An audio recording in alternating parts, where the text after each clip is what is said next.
everyone! Welcome to our 20%, ang programang puno ng puso para sa mga seniors at kahit hindi pa senior. Kaya ngayon ho ay napaka-espesyal, hindi lang dahil Love Month, Pebrero. At alam nyo na ang pinag-uusapan natin ay Only Love. Pero ngayon, madami tayong mga in love. Kaya ang una kong ipapakilala at siya yung kasabayan nating iinom ng ating mainit na tsaa ay walang iba kundi si Brother Edwin Valles. Mag-hello ka naman sa ating lolos and lolas. Hello po, lolos and lolas. Ako po si Edwin. Maraming salamat po, Dr. Gaines, for inviting me to be part of this conversation. At very special. Opo. So I'm giving you the honor na ipakilala mo ang pinanggalingan ng ating Only Love. Yan, no? So, kung meron man akong alam about Only Love, dahil po yun sa mga kasama natin ngayon, no? So, ang aking pong mga magulang, ang tatay ko po si Mariano Valles at ang nanay ko po na si Aida Valles. Bati po kayo. Hello. Hello po. So, sasabayan nila tayo sa pag-inom ng ating mainit na tsaa.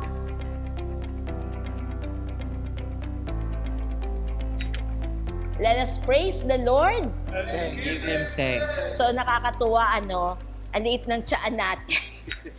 Rasyon ho talaga yung ating tsaa. Pero syempre, hindi naman dahil nagpapaka-demure, At napaka-social natin. Pero sa totoo lang, ang buhay natin ay punong-puno ng mga maliliit na blessings. Pero pag pinagsasama-sama yung maliliit na blessings na yon, lumalawak at lumalaki at nagiging unlimited talaga. At dahil yan ho ang buong tema natin ng buong Pebrero at tulad ng mga nakaraang Mondays, nakita nyo yung Only Love ng mag-asawa. At ngayon naman ay hindi na mag-asawa lang, kundi isang pamilya na talaga kasama pa ang kanilang anak. Pero gusto ko munang hiramin ang kataga ni Saint Therese of the Child Jesus, na siya ay may only love talaga sa ating Panginoong Jesus. Kaya nga sa pangalan pa lang ni Saint Therese, dalawa yung Jesus hindi lang Child Jesus. Nung nag-mature na siya, nagkaroon din siya ng debosyon at pagmamahal kay Holy Face of Jesus. So, ibig sabihin, kabuuan, nag-full circle yung buhay ni Saint Therese of the Child Jesus. At mukhang ito may pinatutungkulan ang Only Love na ito. Sino kaya sa kanilang tatlo? Ang sabi ni Saint Therese, "Then in the excess of my delirious joy, I cried out, 'Oh Jesus, my love, at last, I have found my vocation. My vocation is love. Yes, I have found my place in the church, and it is you, O my God, who have given me this place in the heart of the church, my mother. I will be love. Thus, I shall be all things. Thus, my dream shall be realized." Let us praise the Lord. And give Him thanks. So may papuri talaga. So ang vocation ni Saint Therese ay pag-ibig. So sino ba ang una kung tatanungin sa kanilang tatlo? Yung bunga ba o yung pinanggalingan? Kasi ang sabi po ni Saint Therese, my vocation is love. So sino ba ang unang gustong sumagot na ang panawagan ay pag-ibig? Kay Edwin ba ako titingin?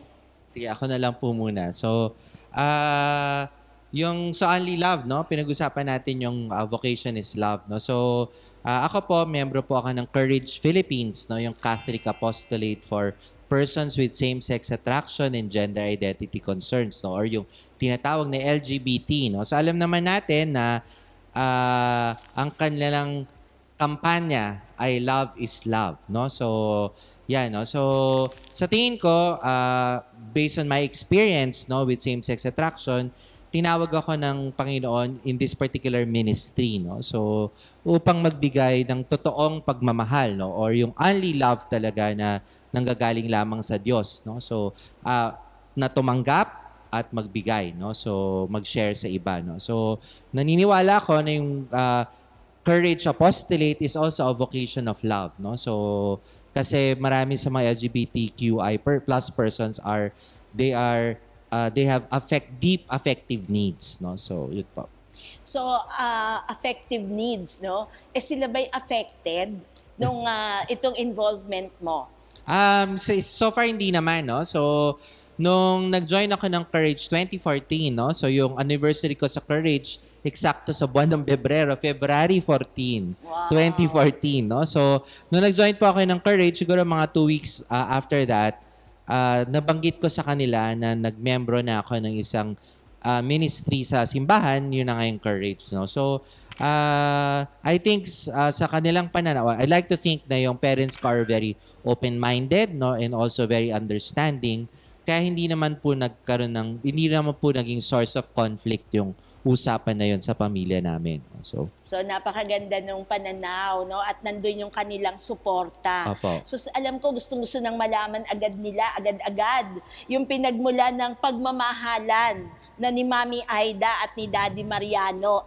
Ano bang nickname nila? si Maning at si Aida. Maning at Aida. So, kanino ba ako unang magtatanong, paano nagsimula ang inyong pagmamahalan? Sige, kwento. Kasi siyempre, sa simbahan. Hindi kasi legionary ako eh. Siya naman nagsiserve sa misa.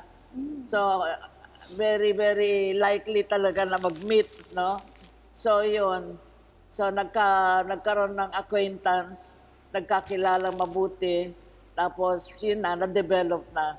So, yun ang ang simula.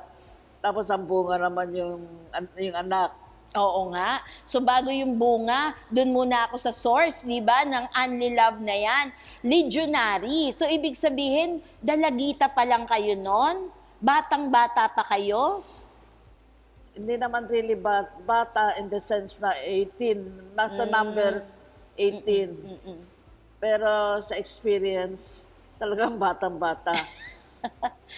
Hindi kasi, ang background ko, really, sa organization, sumasali ako. So, it is inevitable na ang mamimit ko mga taong Simbahan. gumagalaw sa daigdig na yon. So, yun. Kaya, tapos, ang ideal man ko, sinulat ko sa isang essay, gentle as a lamb, tapos religious, mahilig sa bata, ito older sa akin. Oh. So, yun ang binigay ng Diyos kasi hiniling ko. Wow. So, yun So, ang tingnan story nyo, of ha? our love. Lolos and Lolas, documented. Yung dream ni Mami Aida, documented. Meron siyang 4 na qualification. At in-essay talaga, so published yan. So, titignan natin ngayon, ano yung una? Gentle as a lamb. Tingnan nga natin si Daddy Maning, gentle as a lamb ba yan? Binigay ba ng Diyos yun? Check ba siya doon? Ay, check, Gentle as a check. lamb? Check na check. Aba, check na check. So, hindi talaga madapuan langaw yan. Yes, ma'am. Talaga. Ano yung pangalawa? Religious. Religious. Nag-serve nga daw. Altar server po ba kayo nung magkakilala kayo? Laki ako sa pare. Simbahan. Laki. So, ano bang parokya yan? Kung naaalala nyo pa. Sacred Heart. Dito talaga? Balik-balik. Balik-balik. Santa Mesa? Trinity. Balik-balik. Holy Trinity. Holy Trinity. Most Holy Trinity. Most Holy Trinity. So, check na naman siya dun sa pangalawa kasi taong simbahan. Ano yung pangatlo? Mahilig sa bata. Mahilig sa bata. Mahilig ba sa bata? Nung Marami nakilala siyang nyo? pamangkin. So, nakikita ko doon ng manifestation ng love niya sa bata. Oh, so check kayo, nakatatlo na. Ano yung pinakahuli? Older. Ay, malalaman tuloy ngayon, mag-age reveal, ha? Age reveal po ito. So, Daddy Maning, ilang taong ka na ba ngayon? 80. In totoo. Nasanay sa fake number, no? So, ngayon, totoo, 89. So, kailan magna-90? Magna-90 sa September. Wow, this year. Apa. So, 89. Let us praise the Lord. And give Him thanks. At dahil mas matanda siya, bata si Mami Aida. Pero 80 na rin ako eh. Oh, pero batang-bata pa yon, almost 10 years yung gap. Pinagbigyan talaga siya ni Lord. 80 years and still beautiful. Let us praise the Lord. And give Him thanks. So, 4 pala yan na hiniling at pinagkaloob ng Diyos. Si Daddy Maning, meron ka rin bang ganong visualization ng iyong liligawan dapat nung iyong kabataan? Oo. Aba, ano naman ang Yeah. sa'yo na pangarap? Younger sa akin. Aba, younger, check na check. Tsaka religious. Aba, religious, legionary eh. Pareho yun, pumasok sa qualification. Pero, love at first sight ba yan? Hindi. Aba, sabay sila, talagang hindi. Nahulog na lang kayo through the Oo, years. nahulog na lang. That is the term. Nahulog na lang. Parang napilitan si Mami Aida eh, no? Pero dahil gentle ito, gentleman yan, sigurado ako. So, paano niyo po napasagot si Mami Aida? Paano mo niligaw-ligawan si Mami Aida? Through yung relationship namin na ano. Ako ba sasagot? Yes, si Papa. Hindi the usual. Hatid sundo, Diba? tatawag sa telepono. Wah! Pero most of all, nakikita ko kasi nagsisimba lagi. Yun ang kinalaglagan ko. So, tuwing nakikita mo siya sa altar habang nagsiserve, talagang nahuhulog ang loob mo. O dahil lagi-lagi. O yun ang pangarap mo, relihiyoso talaga. So, sinuyo-suyo mo po ba siya? Paano niyo po niligawan? Pumupunta ba kayo sa bahay niya? Siya ang pupunta sa simbahan. So, sa simbahan lang talaga na-develop ang lahat. O kasi mas madalas ako sa simbahan. Oo. Tapos nung na-formalize ninyo, meron ba kayong anniversary? Nung nagliligawan pa lang, may ganun ba? O ang sineselebrate nyo na, kasi uso yun ngayon, di ba, lolos and lolas, yung mga sinagot, anniversary, monthsary nga eh. Nung panahon nyo, may monthsary ba? Actually, ang kinukuha naming anniversary, yung wedding anniversary. A wedding. Ginawa na namin ang isa. Tama. Kasi tama. mahirap i-trace yung actual date. Tama. Tama po yun. Kasi baka pag-awayan pa yan ng mga lolos and lolas natin. Baka iba sineselebrate ng mga asawa ninyo dun sa tunay na monthsary eh. Kaya safe na yung wedding anniversary. So puntahan natin yung wedding anniversary ninyo. Saan kayo kinasal? Di sa balik-balik. Talagang kung saan kayo nagkakilala. Sa nag-blossom ang kanilang relationship, doon na talaga sinelyohan. Anong petsa po? June 18. June 18. So, June bride pala, si Mami Aida. Noong unang panahon kasi talagang ganun. Marami po talagang kinakasal June. Tama. Pero ngayon daw po sa panahon natin, December na daw ang pinakamarami. Pero during that time, so June, kasalan. Yung paring nagkasal, kilala nyo pa ba? Maganda yung story niya kasi... Kasi malapit sa birthday ko pati. Oo. Ang June 18. June 14 ako. Oh, So, malapit. nilapit-lapit ang date. Tama. Yung maganda yung storya nila kasi lumaki si Papa sa orphanage tapos merong pare na naging chaplain doon. Si Monsignor Jose. Tapos lumipat-lipat. Salvador Jose? Si, Si Salvador Jose po ba yan? hindi. Basta Monsignor Oo. Jose. Tapos palipat-lipat yon, so laging sinasama si Papa hanggang lipat siya sa balik-balik. Tapos yun, dun na sila nagkala. Tapos si Monsignor Jose lang din. Si Monsignor Jose rin yung nagkasal sa inyo, no? Ano? Si Monsignor Jose yung nagkasal sa inyo. Hindi kasi ang history niyan, siya pinaaral sa college ng pare. So, yun ang plus-plus. Bukod sa 4 qualities, may plus-plus pa doon. Dahil siyempre, kung ano man mangyari, magsusumbong ako sa pare. So, yun. Yung pala ang pinakamahirap na part doon. Kasi baka ma-excommunicate siya, no? Pagka niloko niya si Mami Aida. So, salamat sa pare na nagkasal sa inyo, na siya rin naman nagdugtong, no, ng kanyang progreso sa buhay, no, sa At saka pag-aaral. sigurado kong papeles, real. Tama. Rehistrado talaga. Oo. Hindi fake. No? Sigurado po talaga. So, 19 ano ba yan nung kayo kinasal? Gano'ng katagal na ba yan? 65. 65. 1965. So, magsi-60 years na sila this June. This year. 66 pala, sorry, 1966. O next year. Next year. O pero napakalapit na nun. 59 years. So let us praise the Lord. And give Him thanks. Hindi biro no na umaabot ng ganyang kahaba no ang pagsasama. Alam na alam natin yan ngayon pag-usapan natin sa ating panahon, yung modern times, 'di ba? Wala yung sabi niya nagtawagan 'di ba? Nagtawagan, ninaligawan nila, hatid, sundo. Sa panahon natin ganun pa ba? Hindi ko alam. ang alam natin ngayon sa panahon, parang niwala na ng text magkatitigan lang. Pag lumingon siya, akin siya. O, di ba yan yung mga biruan ho ngayon na ibang-iba nung time na yon. So when you were growing up, lagi ba nilang kinukwento yung love story na yan?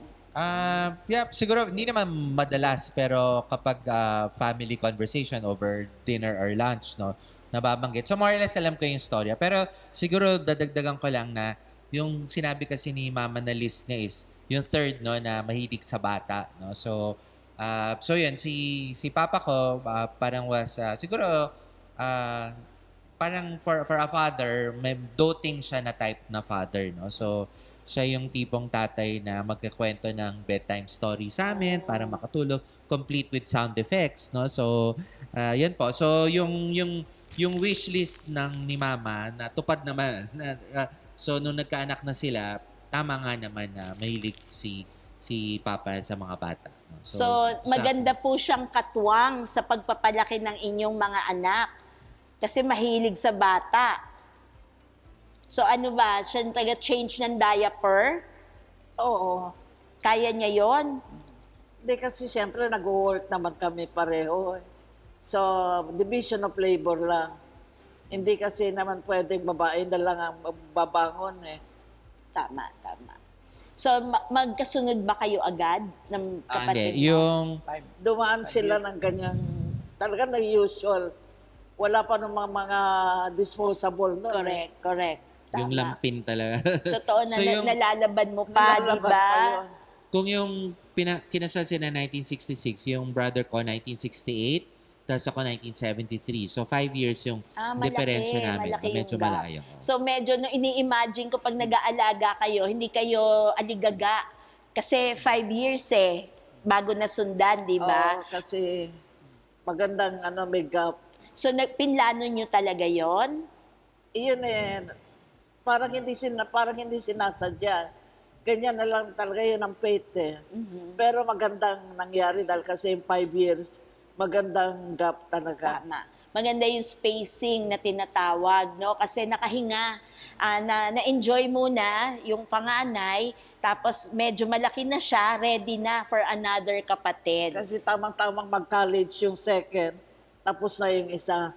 Wow, talaga na-project ninyo yun, ano? So for practicality, tama nga naman, ano? Tsaka yung ini-imagine ko kayo noon, kung working kayo pareho, di ba? Mahirap iwan pag dalawang maliit. Pero dahil 5 years old na, medyo kuya na siya for the younger one. Tama po ba? Pero meron akong kasi katuwang, buhay pang mother ko noon. Kaya andun ang mother ko, tsaka katulong. So, kampante ako. So, ibig sabihin may support system na Talagang may support tinatawag. system. So, ganyan ngayon ang magandang role ho ng mga lolos and lolas, titos and titas natin. Kaya, pasok ho yan sa tinatawag na unli love. Pag nagtatrabaho, working yung family talaga, kahit merong yaya, merong pinagkakatiwalaan, pero iba yung may tagatingin, na relative mo, katulad in your case, mother mo talaga, di ba? Yun ang apostolate ng nanay ko. Apostolate, tama. Ganyan din ang role nyo ngayon, lolos and lolas. Kaya yung unli love, wag mo sasabihin, wag nagtatampo na parang ikaw wala ka nang naramdaman na unli love from them. No, ikaw ngayon ang nagbibigay ng unli love na yon. Tapos ka na sa iyong anak, diretso naman sa apo. In fact, hindi naman yung strength ninyo ang kailangan Ang kailangan nila yung sumusubaybay. Yun to make sure that everything is set, lahat nakaayos. At alam ko na yan ay hindi bumubukol sa inyo. Alam ko na tuwang-tuwa kayo kasi nabibigyan nyo ng pagkakataon na madugtungan yung pagmamahal na nasa opisina yung inyong mga anak, kayo muna ang magpuno habang sila ay nasa office. Kaya ito yung kagandahan ng pamilyang Pilipino, yung pagtutulungan, magandang larawan ng Unli Love. Tama yun, no? So, yung lola ko talaga, so yung parents ko, never sila kumuha ng yaya, no? So, in fact, yung lola ko, gusto niya, siya yung mag-aalaga sa amin at saka ng kapatid ko, no? So yun, tama ka, inahanda niya. Yung naalala ko nun, siya pa yung cover ng books namin. Di ba yung nilalagyan ng plastic cover, ganyan. Tapos talagang siya, medyo mabusisi siya sa mga ganyan. Siguro, but more importantly, yung naalala ko na naging role ng lola ko sa akin is yung turuan ako ng mga dasal, no? So aside from my parents, nandyan yung lola ko na to help form or to plant the seeds of the faith that I have now. Edwin, naaalala mo ba yung unang dasal na itinuro sa iyo ng lola mo? Usually, Our Father, Hail Mary, Garby, Angel of God, yung mga ganyan, yun yung mga dinadasal namin. Tapos, dahil ako yung pinakabunso, usually kapag nagpa-family rosary, ako yung pinagli-lead lagi. Oh. So bata pa ako, naalala ko, ako na yung nagli-lead. So, ng naging rosary. expert pala siya sa rosary dahil sa turo ng lola. So, ang mother ko kasi siyang nag-guide sa amin sa faith. nung bang nagkaroon na kayo ng anak, at nagtuloy pa rin ba kayo sa simbahan? Yung pinagkakaabalahan ninyo dati? Nung kinasal kami, kinumpleto ko lang yung 1 year na yon. Tinapos ko yung term ko as Legion of Mary, presidente. So ngayon, tamang-tamang lumipat naman kami ng bahay. From Sampaloc to Mandaluyong to Cainta. Kaya na-stop Nakat yung na talaga. religious activities ko. Ni-resume ko lang nitong nag-retire na ako. Naku, mahaba-habang panahon po yun. Naging human ako. Human but spiritual on the side. At ganun din po si Daddy Maning. So ganun din ba ang putol ng iyong paglilingkod sa simbahan? Tuloy-tuloy ako eh. Dire-diretso yun. Siya wala siya, non-stop siya, siya. hindi. Oh, Ano lang siya, yung perpetual health. okay. So, deboto, Pero hindi na Miyerkules. siya umate ng meeting. Hindi na rin kayo nag-acolyte? Hindi na kayo nag-acolyte or sa misa, hindi na. Pero tuloy pa rin, kahit hindi na ganon, pero yung mga devotion, nagpatuloy yung talaga. Rosary talagang wala. Tapos meron akong share na Sige po. hindi nila alam. Aba, may revelation po tayo. Makinig, lolos and lolas. Ngayon lang to i-reveal sa 20% sa TV Maria. Sige po. Magmamarites tayo. Hindi kasi nung mga bata sila pareho, yung mismong hindi the same day ha. Hindi pareho, hindi ako. In-offer ko yung mga yan na pag nagkaanak ako, offer ko sila sa service, in service of the Lord. So, game ako na maging pari sila pareho. Pero ang nangyari, ayaw naman nila. Pero naging Opus Dei, tsaka courage. So, nasa service of the Lord pa rin, Yes. pero hindi as pare. Yes. Yung ibang kaibigan ko, umiiyak pag nagpapare ang anak nila. Ako naman pinupush ko. Pero ang condition ko lang, magpapare sila kung makagraduate sila ka sa co-ed. Okay. Meron silang experience na to mingle with the other people, ganon. So may condition pala. Pero yun ang kasi gusto ko huwag silang lalabas once na pumasok sila. Tama. Kasi temptation naman kasi yung ibang mga kaklase, di ba? Tama po. So yun ang secret na hindi ko sinasabi sa kanila. So ngayon po ay hindi na secret. Hindi lang yan ni-reveal kay Offer ko Edwin. sila. Talagang ni-reveal sa taong bayan. Sa lahat ng sumusubaybay ng ating programang 20%. So in-offer pala niya kayong magkapatid na talagang maglingkod kayo sa Panginoon. At tama naman na answered prayer naman. Kasi ang paglilingkod po, hindi naman laging maordinahan bilang pare. Tayong mga laiko, ito, paglilingkod yung ating ginagawa. And true enough, answered prayer si Mami Aida. Kasi sinabi niya nga, yung panganay, nag-Opus Dei. So talagang ang dedication niya, no, hindi rin matatawaran kasi talagang by the book yan. At ngayon din naman si Edwin, mabigat din tong ministry ni Brother Edwin kasi in-explain niya sa atin yung courage. Hindi yan na parang bagong ministry yan ng simbahan. Hindi yan kasing tanda ng legionary tsaka ng altar server na may susundan na tayo. Dito sa bagong panawagan kay Brother Edwin, medyo masalimuot. Kasi pinakikiramdaman mo ang pagbabago ng panahon, pero ramdam na ramdam po natin, Mami Aida at Daddy Maning, na ang buhay na tinatahak ni Brother Edwin ay hindi lamang para sa sarili niya.